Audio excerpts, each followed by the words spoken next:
Hello. Ayan. Ayan. Sa circle ng white, ito yung gagamitin natin, ellipse. So, ayan. Enter lang. Tapos, ito, para makita natin yung itsura yung realistic view. Gawin lang natin siyang tatami. Tatami. Tapos, ayan. Angle 0. Underlay, tatami. Tapos, gawin ko yung 60 to. Second underlay off pag tatami na siya.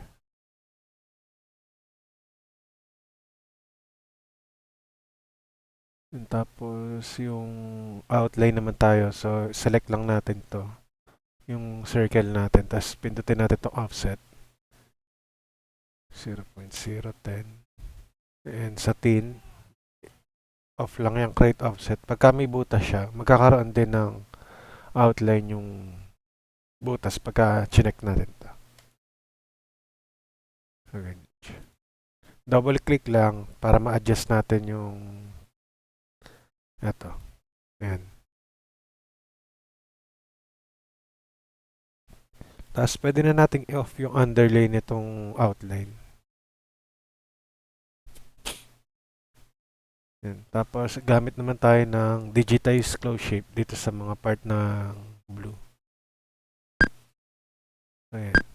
Left click pagka hindi ka magko-curve. Ito sa curve na siya, so gagamit tayo ng right click para automatic magko-curve yung trace natin. Tapos pag tapos na, left click na dito. Ayan. Tapos dito right, right, right, left. Dahil straight na ulit to, left lang siya. Tapos magra-right ka na ulit dahil pa-curve na siya. Ayan.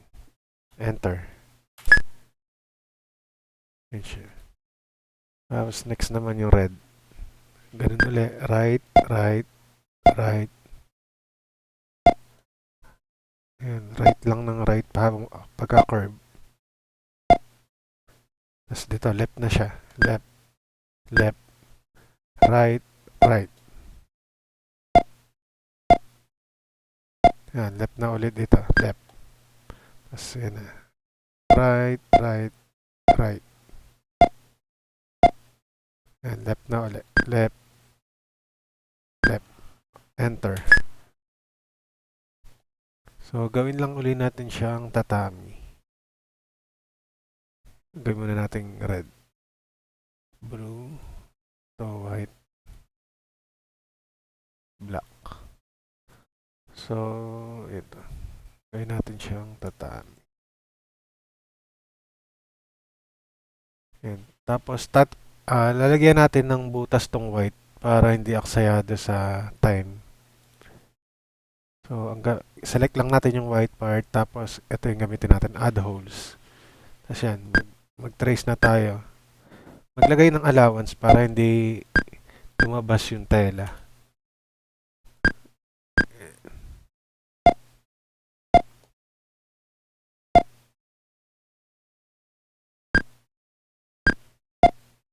Yan. Tapos enter lang, dalawa.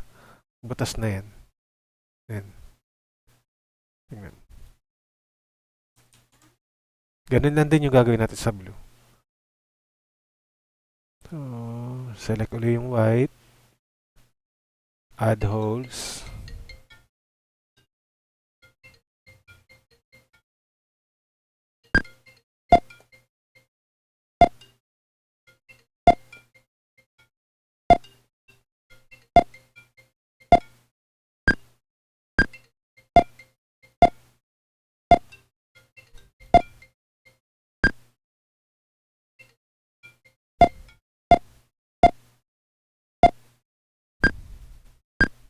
Enter.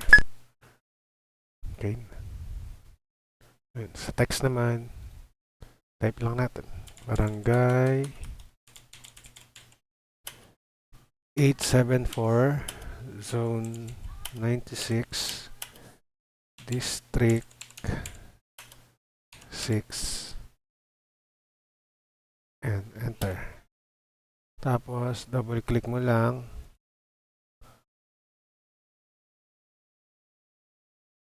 Ayan, para makita mo yung mga settings nung para sa letters. Dito siya, under special. Ito, piliin natin yung circle clockwise. Ayan. Tapos adjust natin. Pagka black yung mga dot na yan, yung magre-resize ka. Pagka naman out yung naka-white siya, yung transparent, pag dinouble click mo yan, ayan. Maro-rotate mo yan. Ayan. Ayan. Rotate. So, kailangan lang natin yung black. So, para ma-resize na.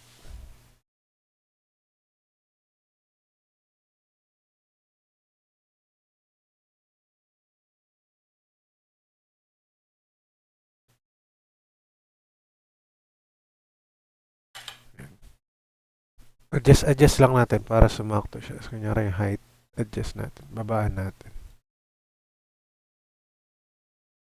Ayan. Adjust sakto na siya.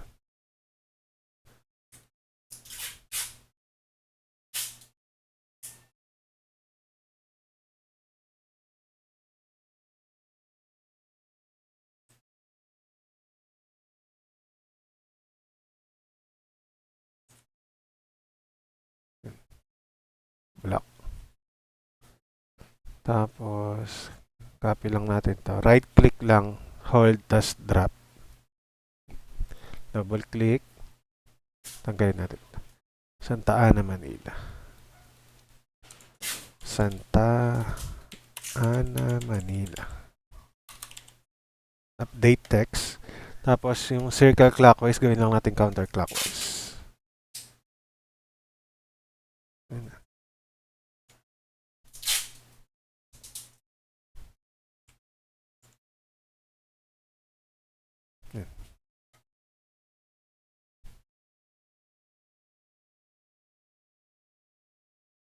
Okay na siya.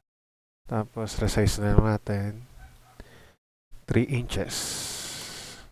Tapos lagi yung position XY, lagi 0, 0.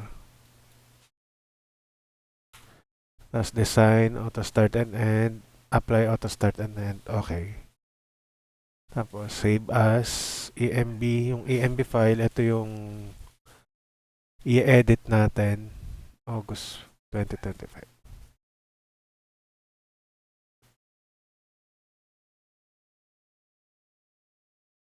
Barangay. Barangay ano ba yun? 874.